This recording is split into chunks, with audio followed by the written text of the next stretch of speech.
質問来てた。さすがに鬼物人無惨とキンクルだったらキンクル不利ですよね。結論、キンクル有利です。確かに鬼物人無惨は鬼滅の刃に登場するラスボスで鬼の頂点に君臨する最強の敵です。能力も豊富で無限に鬼を生み出す能力、強力な毒による細胞破壊、神経を狂わせる血気術、不死身の再生能力とどれも絶望的な性能をしています。これらの力により理不尽なほどの攻撃力、防御力を誇っており、毒は味方の最強戦力集団、柱でもかすっただけで致命傷になるほど強力で、再生能力は切った瞬間から再生するので首を切っても切り落とせず、しかも心臓が7つ、脳が5つあるので1箇所切り落としても死なず、さらに臓器の場所をぐるぐる変えているので弱点の位置も分からず、一斉に切りかかって切り刻もうとしても口から出る衝撃波は柱4人を吹き飛ばして致命傷を負わせるほどの破壊力があるという、まさに最強にふさわしいとんでもない能力を詰め合わせたチート級生物です。これではただドロドロバナナ食べてるだけのデブではさすがに不利だと思われます。しかし私は IQ 無惨の天才なのでロジカルにキンクル有利を証明できます。ではいきます。まず事前準備として日輪刀の素材症状非多説を使った砲弾を用意しておきます。そして大前提として原作の無惨との戦いは玉代という人物の薬により弱体化しているので前世の強さは現時点で不明です。よって原作の情報から無惨 VS キンクルを再現するには玉代に無惨を弱体化してもらう必要があります。この玉代という人物は無惨に鬼にされた影響で自分の愛する夫と子供を食べてしまっています。このことから無惨に非常に強い恨みを持っているのでキンクル側から無惨を倒したいから協力してほしいと言えば喜んで協力してくれるでしょう。ついでに玉代の従者ユシロウも後々必要になってくるので都合いいですしね。さて次はどうするかというと無惨に弱体化の薬をぶち込んでもらう必要がありますね。さすがのキンクルも前世の無惨に正面から薬をぶち込むには機動力が足りません。となれば無惨をおびき寄せる必要がありますが原作ではどうしていたか読んでみると無惨の天敵であり鬼殺隊トップ産屋敷加害を踊りに使っています。そして無惨が殺しにやってきたタイミングで自分ごと大爆破しダメージを負わせます。その隙に玉江が無惨の腹に薬をぶち込むという手段でした。ただこれを再現しようにもキンクルが産屋敷加害に同じことをお願いするのは不可能でしょう。なぜなら産屋敷一族は柱に敬愛及び崇拝されており初対面の品津川さなみがタメ口を聞いただけでブチ切れるぐらい慕われています。そんな産屋敷にこんな裸マンドで目が充血した巨大なワニが来てあろうことか産屋敷を踊り無惨をおびき寄せてほしい、その後は爆破して死んでほしいなんてお願いすれば一瞬に切り刻まれるでしょう。ではどうするかというとキンクルの特技を使えば問題ありません。彼は作品ごとに服装を変えており時には海賊時にはフランケンシュタインとなって登場していますね。そう彼の特技は変装なのです。ということはつまりキンクルが産屋敷加害の変装をしてベッドに寝込んでいれば無惨も産屋敷だと騙されて屋敷にやってくるでしょう。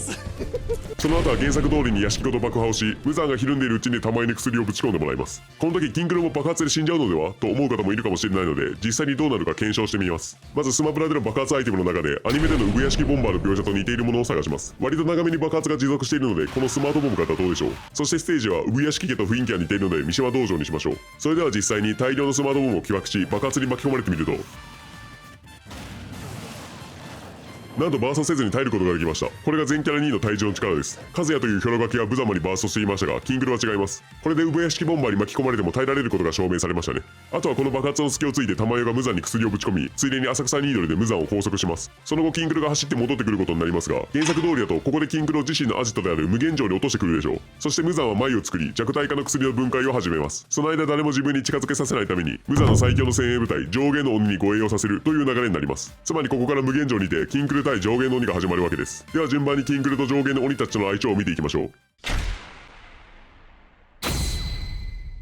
ではまず1体目上限の3赤座です。彼は素手のみで戦う武人のような鬼で縁柱煉獄教授郎の命を奪うなど圧倒的実力を持つ敵として描かれています。こんな鬼が相手ではさすがのキンクルでも不利ではないかと全国のキンクル有利ファンは不安のあまり心を燃やしている頃でしょう。しかし安心してください。実はキンクルにも十分すぎるほどの勝ち筋があるのです。まず赤座に勝つにはパンチによる圧倒的攻撃力首を切られても知らない圧倒的防御力この2つに対してキンクル有利を証明しないといけません。ということでまずは攻撃力を攻略しましょう。赤座のパンチは柱である煉獄の体を貫くほどの破壊力があります。この時点でキンクルでは勝てないと思われがちですがキンクルにはあれがありますよね。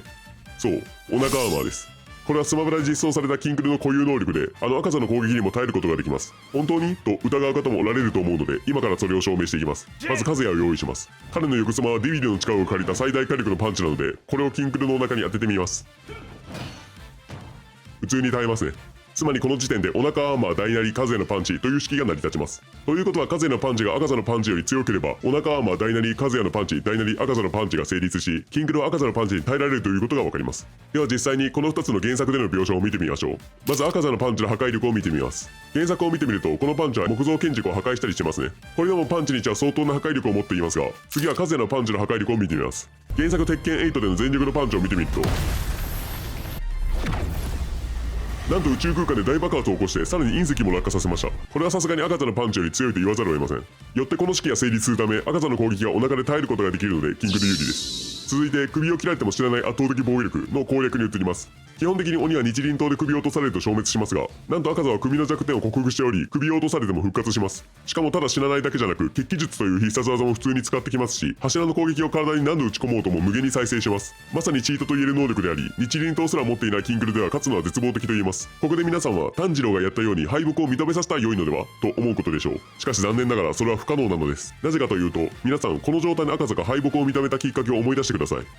そう、炭治郎の正々堂々とした戦いが鍵でしたよね。炭治郎が赤座の背後を取った際、不意打ちをせずに今からお前の首を切ると宣言し、そのまま首を切り落としました。赤座は人間だった頃、卑怯な敵に姑息な手段で恋人を殺されたので、それと正反対の行動をし、正面から首を切り落とした炭治郎を間近で見たことが敗北を認める一つのきっかけでした。つまり正々堂々とした勝負で勝ち、恋人の小雪を失った時のことを思い出させ、なんともまあ惨めで滑稽でつまらない話だと自身を見つめ直させることで、小雪の存在を思い出させることがこの赤座にとどめを刺す鍵だったのです。それに対してキンクルはどうでしょうか。初登場時から当たり前のように死んだふりをしてきて、わざわざ偽物のスタッフロールまで用意してきて不意打ちをしてくる卑怯ぶりです。その後もドンキー64では勝負が終わった後に後ろから殴りかかり、バナンザでは死んだふりでやり過ごした後にドンキーが不安定な足場になった瞬間危機として襲いかかってくるクズ野郎です。こんな奴を目の当たりにしたらさすがの赤座も小雪に毒を持って殺したあいつらの方がマシとなり、怒りのあまり秒で復活してしまうことでしょう。なんなら怒りすぎて増殖してくる可能性もあります。しかし安心してください。キングルはちゃんと別の手段で赤座にとどめを刺すことができます。この状態の赤座への勝ち方というのは、要は赤座に過去を思い出させればいいということですよね。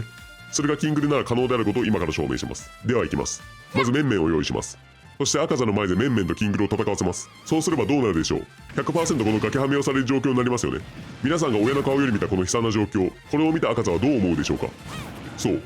きっと何度もまあ惨めで滑稽でつまらないと思うことでしょう。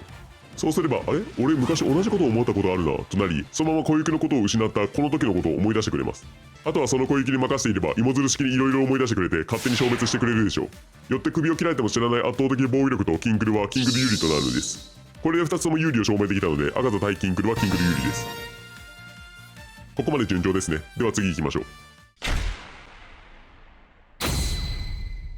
続いて2体目、上限の2、ドーマです。彼は赤座よりも後に鬼になった後輩ですが、男よりも女を食う方が強くなれるからと女を好んで食うため、急速に力をつけて上限の2まで行った女好きです。血気術は氷を中心に絡め手を多用し、作中では柱の一人、胡蝶忍を圧倒して葬った作中屈指の実力者です。特に吸い込むだけで肺胞を壊死させる粉氷や最大の奥義無表水蓮菩薩はチート級の性能をしており、このままではキングルは一瞬で氷漬けにされて築地市場に出荷されてしまうでしょう。しかし安心してください。キングルにもちゃんと勝ち筋があるのです。まずドーマに勝つために必要なものは血気術の対策、首を切り落とす手段、この2つです。では1つずつ見ていきます。まず血気術の対策です。ドーマの基本能力は自身の血を凍らせて散布し、吸い込んだ相手の肺胞を壊死させる粉氷で肺呼吸をする生き物にとって天敵です。それはワニであるキンクルも同様だと思うでしょう。しかし残念ながらこの技はキンクルには通用しません。この理由を今から説明します。まずこの図をご覧ください。これは高橋克也氏が執筆したワニの酸素供給について研究した論文から引用させていただいたヘモグロビンの重炭酸イオンの結合部位を表した図です。そしてこの F の図は人とワニのヘモグロビンを比較した画像で、水色がワニ、オレンジが人のヘモグロビンです。これの比較図を見ると、ワニ側だけ重炭酸イオンが結合しているサブユニットが2箇所あることがわかります。それを踏まえて論文の中身を見ていくと、1、ベータサブユニットの38番目のアミノ酸残機は人ではスレオニンであり、ワニでは速さが長くかつ静電化を持つリジンである。2、ベータサブユニットの41番目のアミノ酸残機は人ではフェニルアナリンであり、ワニでは速さの先端に水酸基が付加されていることによって重炭酸イオンの水素結合が形成することが可能と書かれています。つまりワニのヘモグロビンは T 型構造のアルファベータサブユニット二両体界面に重炭酸イオンが結合しており、人のヘモグロビンはその結合部位自体が存在しないということになります。つまりワニのヘモグロビンは CO2 を直接感知して酸素を放出できる構造を持つため、潜水中でも体内の酸素をほぼ使い切ることができるということです。まあ簡単に言うとめっちゃくちゃ長く息を止めれるということです。話をドーマの粉氷に戻します。この技は吸い込んだ相手の肺を壊死させるという技でしたね。ということはめっちゃくちゃ長く息を止めれるキンクルはこの技は通用しないということになります。よって粉氷はキンクルに通用しないことが分かりました。では他の血気術はどうか。ドーマはこれだけじゃなくハスハ氷や関烈の白姫など相手を凍結させる技も複数持っています。ワニは変温動物だから寒さには弱いから不利だろという指摘をしたくてうずうずして今にもコメントしようとしている皆さん、落ち着いてください。キンクルに凍結は通用しないのです。その証拠にドーマの血気術に似た技をキンクルに当ててみましょう。ドーマは158話でチリレンゲという技を使っていましたが、これは見た感じ空のブリザガと全く同じですね。これはチリレンゲイコールブリザガとして良いでしょう。では実際にチリレンゲイコールブリザガをキンクルに当ててみると、なんと全身を覆うほどの効率的にされたにもかかわらず凍傷の跡もなくピンピンしています。変温動物であるワニは本来氷点下にさらされると筋肉神経の停止、血液凍結、細胞破壊となり普通に死亡します。しかしキンクルを凍らせると全く弱った様子は見せず元気に動き回ってます。なんならちょっとほかほかを溜まって逆に強くなっています。つまり彼は禰豆子が太陽を克服した鬼であるように寒さを克服したワニだったのです。よって他の血気術も通用しないことが分かったので、ドーマの血気術とキンクルはキンクル有利ですね。これでドーマの攻撃が完封できることが分かったので、続いて首を切り落とす手段を検討しましょう。ドーマは再生能力が異常に高く、胡蝶忍の調合した毒を弱点の首に打ち込まれても数秒で分解しています。このままではお互い決定打がなく自利品になるでしょう。過去五条悟に勝利した時は寿命勝負で勝てましたが、今回の相手は鬼、つまり無限の寿命を持っているため通用しません。ではどうすればとどめを刺せるのか。そのヒントは原作にあります。ドーマにとどめを刺す鍵はやはり毒です。彼が首を切り落とされるに至った経緯は胡蝶忍の毒が鍵でしたね。彼女が自身の体を毒の塊にして自らドーマに吸収されることにより、致死量の700倍の毒を浴びせることでドーマの体を溶かし、女性の力でも首を切り落とせられるまでに弱体化させました。ではキンククルールはどうすればよいのか。胡蝶忍のように自身を毒の塊にして吸収させる。そうなると自身は死んでしまいますし、そもそもドーマは男を食べないので無理ですね。もう八方塞がりに見えますが、私はキングル有利の先駆者。この程度の壁はロジカルに突破できます。では行きます。まずドンキーコングを拉致します。キンクルはスパドン2にてあっさりとドンキーコングを拉致し、3には一度定まれて警戒していただろうドンキーを続編のスパドン3でもあっさり拉致しました。なんならこの時はついでにディディも拉致しています。つまりキンクルにとってドンキーを拉致するのはバナナを盗むより簡単なことなのです。そしてこのドンキーをドーマの前に連れて行きます。そうするとどうなるか。スパドン2と3ではディクシーコングはドンキーを連れ戻しにキンクルの元へやってきたので、今回も同じようにディクシーが2人の前にやってくるでしょう。いやいや無限城にタダのされるが来れるわけないでしょう。そう思う方もいるかもしれませんが、ジャングルクライマーではドンキーファミリーがキンクルを追って宇宙までやってきた前例があるのです。これにはさすがのキンクルもバカだ、貴様らどうやってここまで来たんだと動揺していましたね。あの老体のクランキーも普通に宇宙まで追いかけてきているので、若くて元気のあるディクシーが同じ星にある無限城まで追いかけてくるくらい簡単なことでしょう。ではこの3人が揃った後どうするかというと、まずスパドン2で使ったこのキャノンから毒ガスを出しディクシーに当てます。そうすればディクシーはこのように全身毒色の塊になります。ドーマに致命傷を与えた毒をもう一度振り返ると、胡蝶忍が毒を食べ続け全身を毒の塊にし、それをドーマに食べさせることで致死量の700倍の毒を与えるという手順でした。ではこのディクシーを見てください。どこからどう見ても毒の塊ですよね。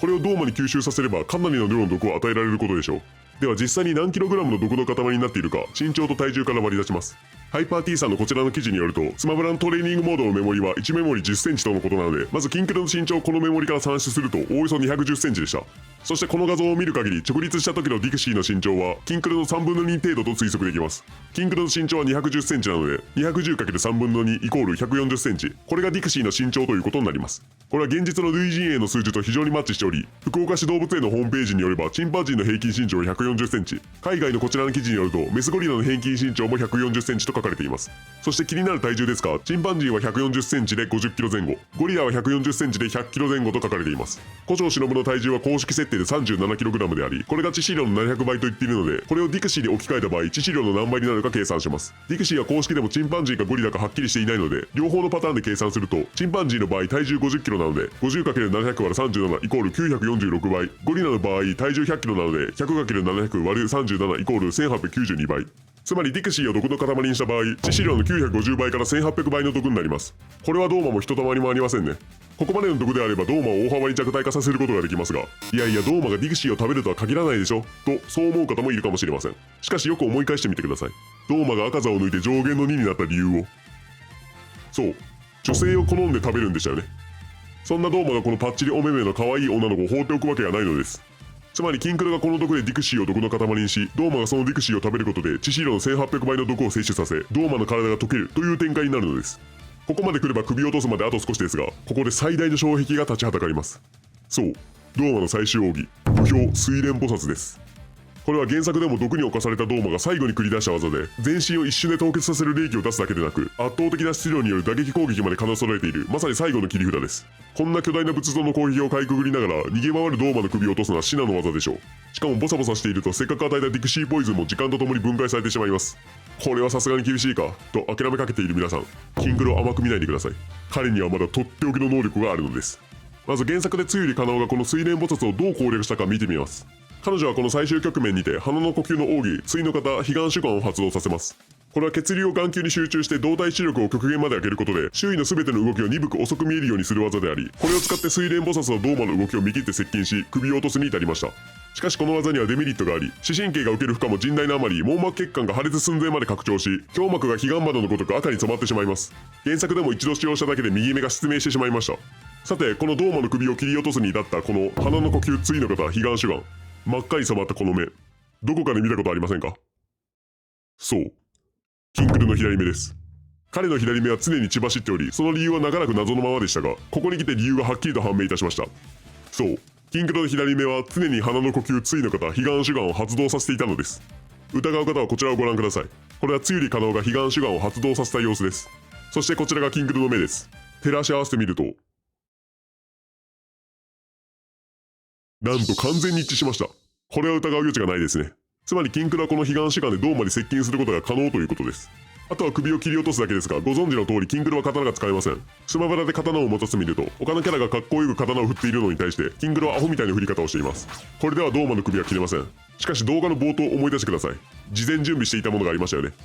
そうです。症状飛騨鉄が込められた砲弾です。症状飛騨鉄は日輪刀の素材であり、唯一鬼にとどめをさせる鉄です。姫島の鉄球もこれで作られているので、砲弾状に加工することは可能なはずですね。つまりこれを首に打ち込めば鬼であるドーマにもとどめを刺すことができるので、これは完全にキングル有利ですね。まとめると、まずドンキーをドーマの前まで拉致してきます。次にディクシーがやってくるのでキャノン砲で毒の塊にします。すると女好きのドーマがこのディクシーを吸収し、毒で首がドロドロになります。焦ったドーマが無表睡蓮菩薩を発動させますが、キンクルは鼻の呼吸対の方彼岸主眼を使って接近し、症状飛騨鉄の砲弾でとどめをさせるので、ドーマ対キンクルはキンクル有利となります。これで上限3体のうち2体に有利を取れましたね。次が最後の上限です。では行きましょう。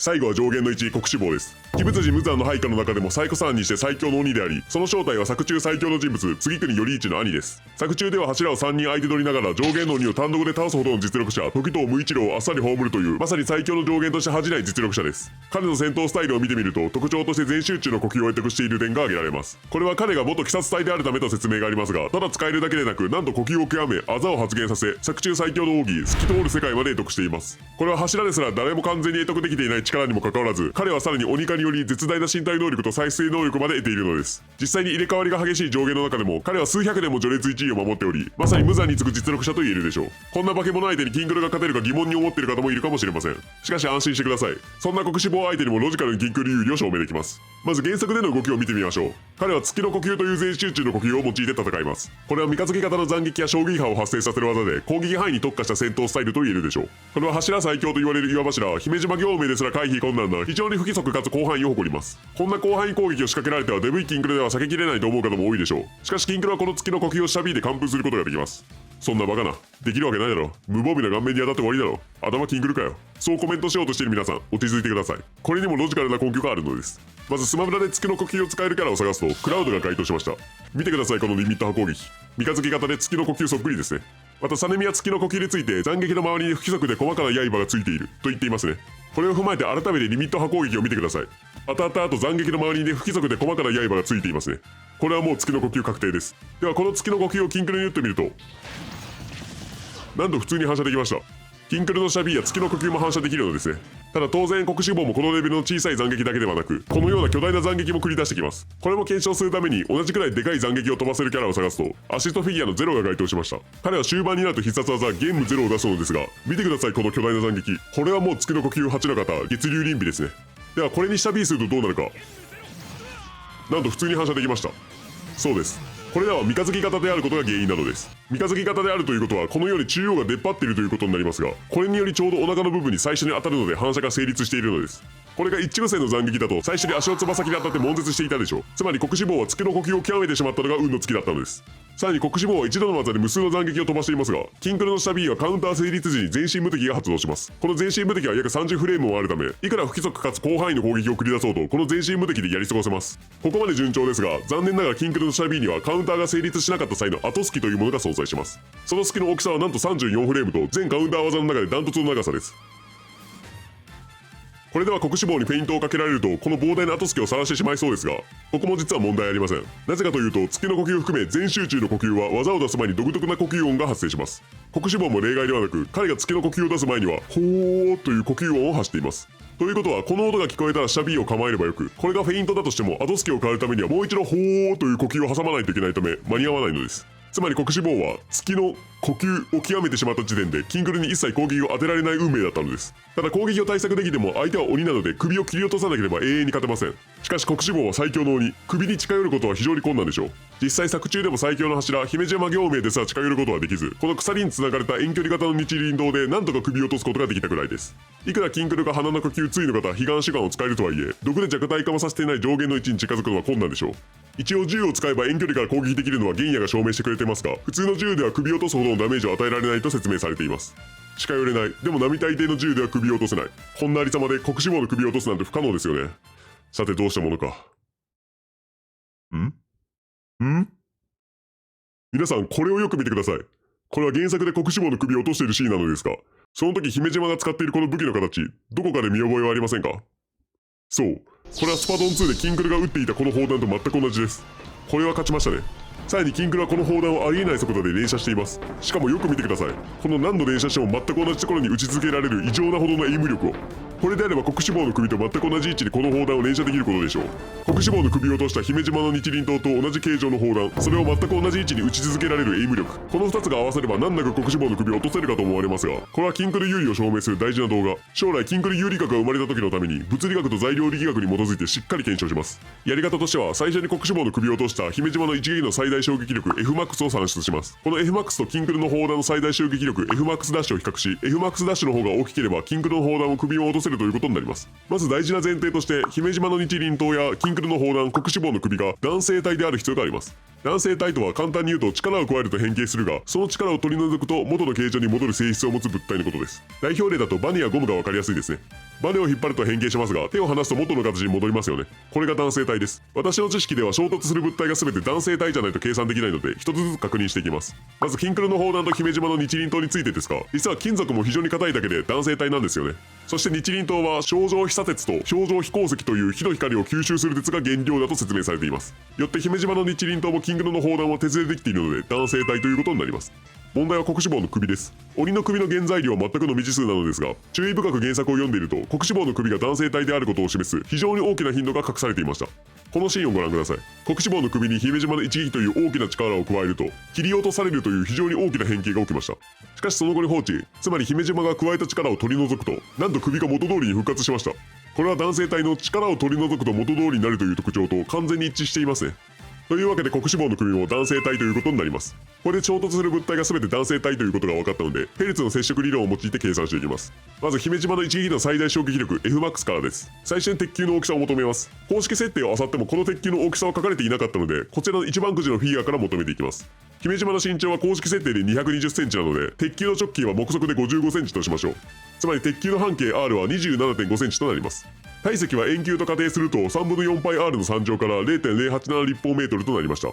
質量は鉄の密度で計算すると 7850kg パー立方メートル ×0.087 立方メートルで約 684kg となります。これはだいたい軽自動車くらいの重さですね。姫島はこれを軽々しく振り回しているわけですが、衝撃を計算するには振り回す際の回転半径と回転速度が必要になります。回転半径はこの持っている鎖の長さから推測します。これは画像編集ソフトで鎖を線でなぞって、その線のピクセル数から求める方法を取りました。奥行きがあったりうねったりしているので分かりづらかったですが、おおよそ 3.3 メートルであることが分かりました。この鎖の端を持って分回すと仮定すると、回転半径 R トータルは 3.3 メートルプラス鉄球半径 0.275 メートルイコール 3.575 メートルであることが分かりました。次に回転速度ですが、これは推測するしかないので、この描写から重機で振り回したくらいの速度であると仮定して V イコール10メーターパーセクとします。これで必要な情報は集まりましたね。最終的に求めたい Fmax はこちらの式で求められるので、まず接触定数 K を求めると K イコール3分の 4E ルート R より 1.54×10 の11乗、次に最大圧縮量デルタマックスを求めると、この式にこちらの値を代入して求めるとデルタマックスイコール 3.18mm となりました。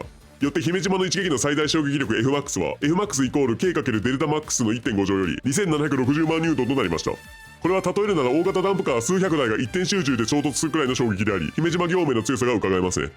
それではこれに対してキンクルの砲弾はどれぐらいの衝撃なのでしょうか。同様に計算して比較してみます。まずキンクルの砲弾の直径を調べます。トレーニングモードのメモリを使ってこの砲弾の直径を測るとおおよそ80センチということが分かりました。この値を使って体積 V' を計算すると V' イコール3分の4倍 R' の3乗イコール 0.268 立方メートルとなり、鉄の密度をかけて質量 M' を求めると M' イコール ρ×V から 2110kg となりました。これは相当重いですね。姫島の鉄球が 684kg だったのでその3倍の重さということになります。次にこの砲弾の速度を求めます。スマブラでは随分の手加減をしているようなので本気の速度で打ち出しているこのスパドン2の戦闘を参考にします。こちらの 60fps で撮影した映像を使って1秒あたりの速度を計算します。この位置を0フレームとします。ここから30フレーム動かすとこの位置に鉄球が動きましたね。比較してみるとこんな感じです。ではこの移動距離はどれぐらいになるかというと、鉄球の直径が80センチなのでこれを利用して測るとおおよそ320センチということになります。30フレームで320センチということは秒速640センチメートル、つまり速度 V' イコール 6.4 メーターパーセックということになります。次に接触定数 K' と最大圧縮量デルタマックスダッシュを求めると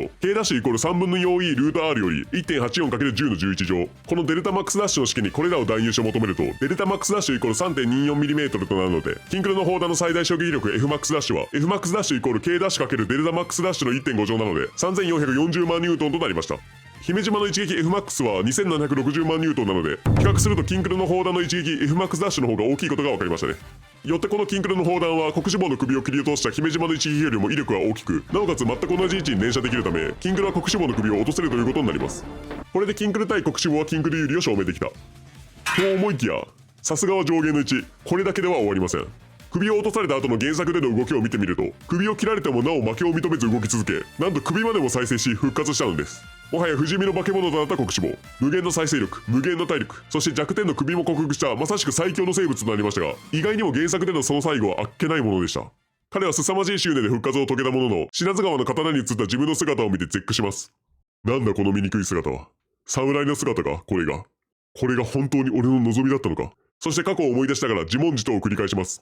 首を落とされ、体を刻まれ、潰され、負けを認める醜さ。死にたくなかったのか、こんな惨めな生き物になり下がってまで。違う。私はただ、頼一、お前になりたかったんだ。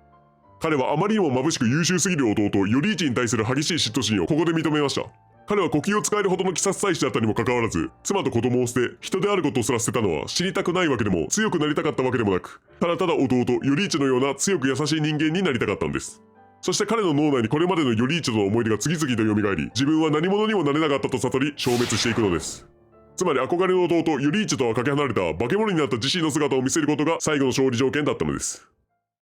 ここでキンクルに話を戻します。彼が唯一牽制で触れる技は何でしょう。そう、王冠です。キンクルは中距離で触れる技がないためこの王冠を頻繁に投げることになりますが、これを投げるときキンクルと距離が遠すぎると意味がなく、近すぎると掴まれてしまうので、これくらいの距離で投げますよね。黒脂肪を相手にするときもこれは変わらないでしょう。ではここに注目してください。黒脂肪の顔の前に王冠が来ていますよね。そして王冠の素材は金属。ここまで言えばお分かりでしょう。そう、ここで黒脂肪は王冠に反射した自分の顔を間近で見ることになるのです。ここで自身の醜い化け物の姿を見て原作同様自問自答を繰り返すことになるでしょう。あと赤座の時の攻撃みたいに頼一に任せておけば芋づる式にいろいろ思い出して勝手に自滅してくれるでしょう。これでもう完全にキンクルの勝ちですね。まとめると、月の呼吸による広範囲攻撃は下火で回避。その後時々の砲弾を首に向かって連射し首を落とす。首を再生して復活した王冠を投げる。黒脂肪に王冠に反射した自分の姿を見せる。頼一を思い出させる。自滅となり黒脂肪対キンクルはキンクル有利となります。さて、ここまでで上限の2とキンクルは全てキンクル有利であることが証明されました。これによりやっとキンクルは彼の元にたどり着けるのです。そう、鬼の始祖、鬼舞辻無惨です。原作でも上限が撃破されたタイミングで人間に戻す薬を分解し眉から出てきたので、今回もここで無惨 VS キングルが始まることになるでしょう。はじめに言っておくと、この無惨との戦いは彼の側近である泣き目を捉えられるかどうかが全ての鍵です。しかし彼女はこの無限城全てを操る中枢、上限全てを倒しても今度は無惨が近づけさせないでしょう。よってまずは無惨の攻撃をしのぎながら隙を伺います。無惨の攻撃方法は主にこの管による毒攻撃です。まずはこの攻撃とキンクルとの相性を見ていきます。これは両腕を変化させた極太の管2本、背中から伸びる血管状の細い9本の管、ももから他のものより高速で振るわれる8本の管、合計19本の管を振り回す無惨の基本となる攻撃方法で、リーチが非常に長い上に柱ですら回避が困難なほど超高速で振り回す強力な技です。そしてこの管による攻撃の真骨頂はリーチでも速度でもありません。毒です。これら全ての管はかすっただけでも傷口から無惨の血液を猛毒として注入され、全身の細胞を破壊されて死に至るという極悪な技なのです。実際にこれがかすった炭治郎はこのような見た目になり瀕死となりました。スマブラに置き換えるとかすっただけで即死するホットリングを19本振り回すメンメンみたいなもんですね。これはもう想像しただけでキンクルガン振りだと思われますが、実はこの攻撃は一切キンクルには通用しないのです。それを今から証明します。まずこの無残の毒を食らった時の症状は原作から読み解くと、血管が浮き出る、激痛、脈の乱れ、細胞が破壊される、主にこの4つです。これらのことから無残の毒は毒蛇が持っている猛毒、蛇毒と全く同じであることが分かりました。本記はこちらの機関誌生産の技術に掲載された動物毒の科学という記事にあります。これは大阪大学助教授岩永貞明氏が1972年に執筆した記事ですが、この中でコブラ、ウミヘビの毒の成分は神経毒、細胞壊死、溶血毒と記載されています。神経毒と溶血毒は姫島の言っていた脈の狂いや体の激痛に、細胞壊死は無残の言っていた細胞を破壊するという発言に一致しています。そしてこの無残の毒の症状は玉代の用意した血清で全て中和されていますが、先ほどのヘビ毒に関する記事にも放射作用を中和する治療薬は血清が唯一のものと書かれています。つまり無残の毒とヘビ毒は症状も治療法も全て一致しているのです。これは完全に無残の毒イコールヘビ毒ということが証明されましたね。ということはヘビ毒とキンクルとの相性を見ていき、キンクル有利が証明できたらキンクルに無残の毒は効かないということになりますね。それではこちらの論文をご覧ください。これは2020年3月11日に出版された爬虫類に関するジャーナルに掲載された論文で、ワニの血清がヘビ毒にどの程度影響を与えるかを調べた実験結果です。内容としてはヘビ毒のみ、ヘビ毒プラスワニの血清、ヘビ毒プラスネズミの血清、これは3つの条件でそれぞれどのような反応を示すか調べた実験です。結果を読んでみると、ワニの血清はヘビ毒の一つの成分を著しく抑制したが、溶血活性にはワニの血清の効果はなかったと書かれています。つまりヘビ毒の効果のうち神経毒や細胞壊死には耐性はありますが、この溶血毒には耐性がないという結果になっています。これは困りましたね。溶血というのは非常に強力な毒です。これに耐性がないとなるとキンクル不利が確定してしまいますが、待ってください。この続きに非常に大事なことが書かれています。興味深いことに溶血活性に関しては個体差が検出され、抑制の程度はワニの体格と体長の両方と性の相関があったと書かれています。つまりどういうことか。簡単に言うと、溶血毒に関しては体が大きく状態がいい個体には効かないという意味です。これは勝ちましたね。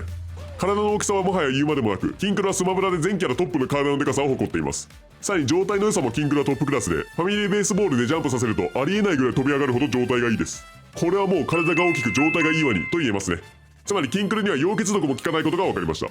よって無残の毒の神経毒、細胞壊死、溶血毒、全てを抑制できるので、無残の毒とキンクルはキンクル有利です。これで無残の主要の攻撃を防ぐことができました。一応これ以外にも腹の口から柱4人を吹っ飛ばすほどの衝撃波や全方位への強力な衝撃波攻撃を持っていたりしますが、全て飛び道具なので下火で反射して終わりですね。次行きましょう。さて、これで無残の攻撃を全て完封することができました。しかしキンクルもまた無残に有効な攻撃を与えることはできません。日輪刀が使えれば話は変わりますが、キンクルに剣を持たせてもこんなアホな振り方しかできないので無理でしょう。ということはお互い決定打がなく自利品になってしまいます。しかも相手は無限の寿命を持つ鬼なので、五条悟を倒す時に使った持久戦でも勝てません。やはり最強の生物、鬼物児無残には勝てないのか。そう思った皆さん、安心してください。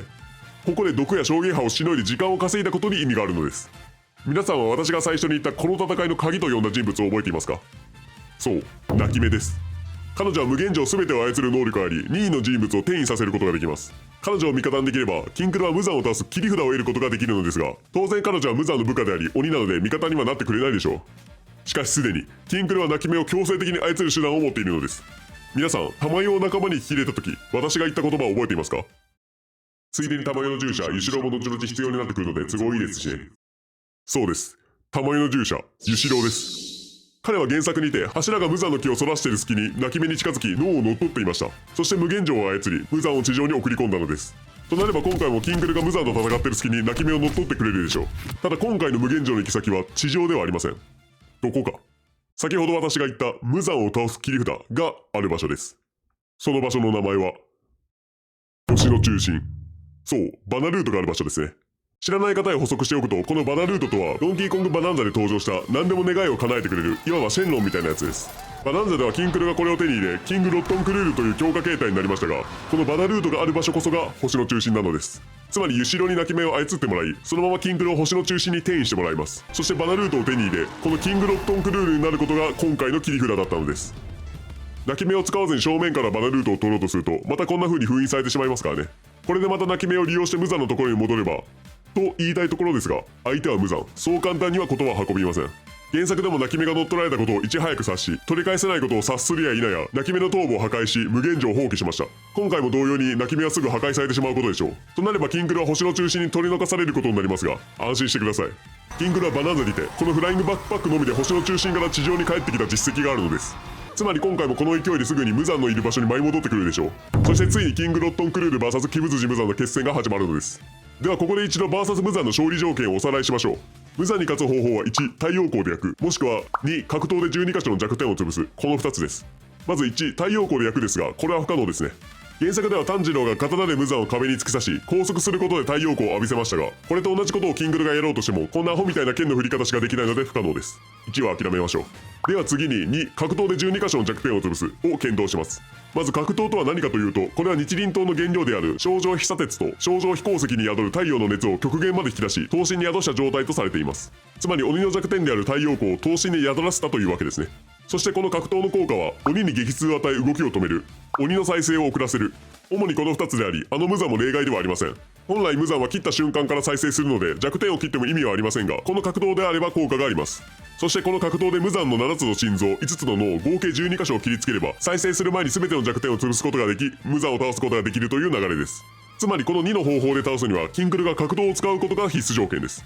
じゃあ2の方法も無理じゃないか。まともに剣も触れないキンクルが格闘なんて使えるわけないじゃないか。世界各地からこのような声が聞こえてきそうですが、皆さん安心してください。確かにキンクルは格闘どころか普通の刀も使えません。しかしキンクルには格闘と同じ力を持つ大きな武器を持っています。皆さんお分かりでしょうか。そう、それはバナナです。これは冗談で言ってるわけではありません。数々の文献を合わさると、どうあがいても格闘イコールバナナという結論になってしまうぐらい、この2つは密接な関係があるのです。それを今から証明します。まずバナナの話をしましょう。バナナとはウィキペディアによると、熱帯から亜熱帯の地域で栽培されるトロピカルフルーツで、とっても美味しい果実です。そんな美味しいバナナがどのように成長していくか、皆さんはご存知ですか？キーワードは太陽光です。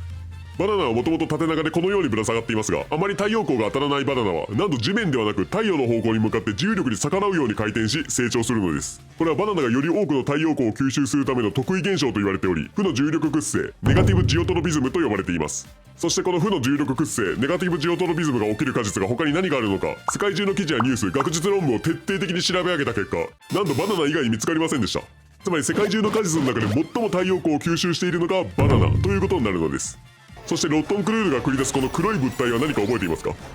そう、熟しに熟したドロドロバナナです。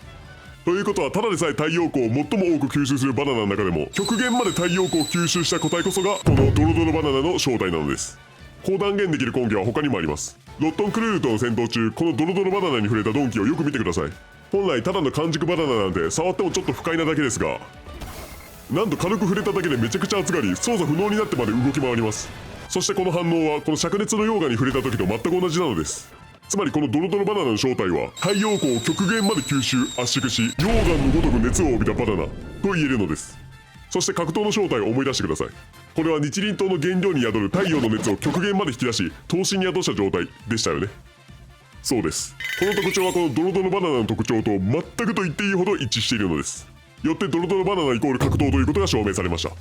皆さんやりましたね。これで無惨に勝てると思いきや、残念ながらキンクルが格闘と同じ力を使えたからといってそのままでは無惨は倒せません。確かにキンクルは国志望編で述べたように姫島以上の衝撃力の鉄球をありえないほど高いエイムで連射できます。ロットの状態でこれを使えば格闘と同じ力を得たドロドロバナナ砲で無惨の12箇所の弱点を撃ち抜き無惨を滅ぼすことができるでしょう。しかし無惨にはまだ厄介な能力があるのです。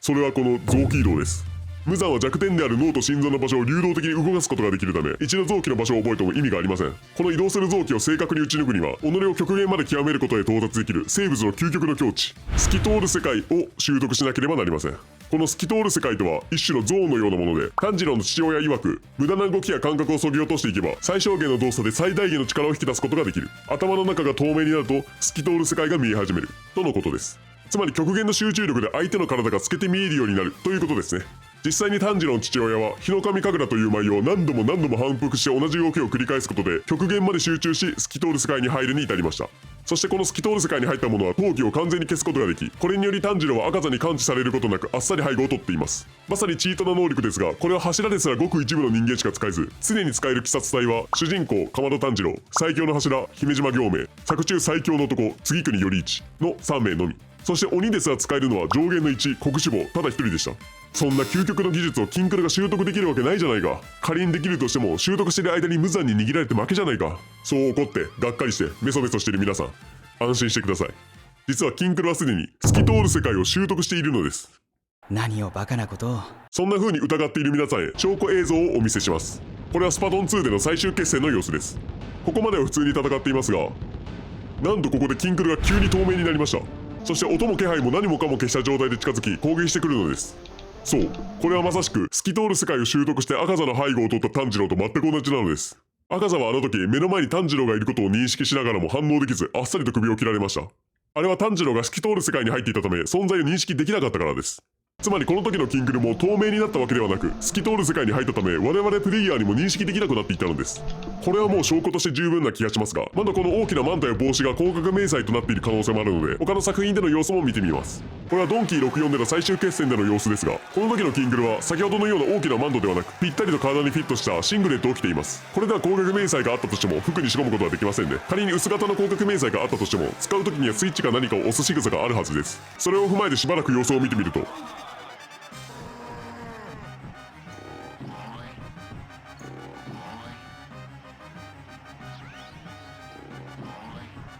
なんと当たり前のように透明になりました。しかも連続でロープワークをしながら予備動作もなしいきなりです。これでは光学迷彩による透明化は不可能ですね。そして何より透き通る世界に入った時の炭治郎の父親は、日の神神楽を繰り返し舞うことで無駄を削ぎ落とし神経を尖らせたと言っていましたね。つまり反復動作こそが透き通る世界に入る鍵だったのです。それを踏まえて透明になったキンクルをもう一度見返してみると、このようにロープワークを連続して繰り返してますね。そうです、完全に反復動作をしています。そして何度もロープワークをして無駄を削ぎ落とすことでキンクルは透明になることができました。つまりこのロープワークこそがキンクルにとっての日の神神楽だったのです。これはもう完全にキンクルは透き通る世界が使えると断言できますね。よってキンクルはこの透き通る世界により相手の体が透けて見えるようになるため、無残の弱点を常に観測できるということになるのです。太陽光の力を得たドロドロバナナの砲弾、姫島以上の火力、異常なエイム力、異常な連射力、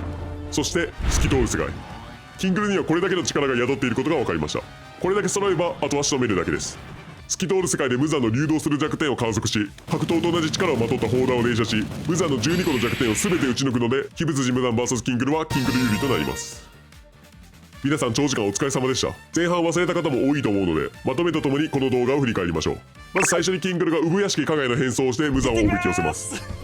そして屋敷ごと爆破した隙に玉入り薬を打ち込んでもらいます。キンクル合流後に無限城に落とされ、上芸の鬼との戦闘が始まります。赤座との戦闘では面々と対戦するキンクルを見せて、何度もまあ惨めで滑稽でつまらないと思わせることで小雪のことを思い出させれば、あとは自滅するのでキンクル有利です。ドーマとの戦闘では力士を全身毒の塊にした後ドーマに壊せ、体をドロドロにした後に鼻の呼吸対の方悲願主眼で接近し、象徴飛砂鉄の砲弾で首を撃ち抜くのでキンクル有利です。国志望との戦闘では姫島と全く同じトゲトゲ砲弾で首を撃ち落とした後、化け物として復活した瞬間に目の前に王冠を投げて反射した自分の顔を見せ、より一のことを思い出させたら、あとは勝手に自滅してくれるのでキンクル有利です。そして最後の無惨との戦いは、まず泣き目を後ろに乗っ取ってもらい、無限城で星の中心に運んでもらいます。そこでバナルートを手に入れ、ドロドロバナナの力イコール格闘の力を得たら、フライングバックパックで無惨の元に戻ります。そして透き通る世界に入り、無惨の12箇所の弱点を確認した後にドロドロバナナの砲弾で全て撃ち抜いて倒せるので、鬼物寺無惨 VS キンクルはキンクル有利となります。よかったですね。今回は登録者10万人記念ということで、今私が持てる全てを使って証明しました。20万人記念動画ではここからどれぐらい進化しているか、今から楽しみですね。登録してくれた10万人の方々、メンバーに入ってくれてる方々、コメントくれるみんな、そしていつも動画を見てくれてるみんなに心より感謝を申し上げます。それではご視聴ありがとうございました。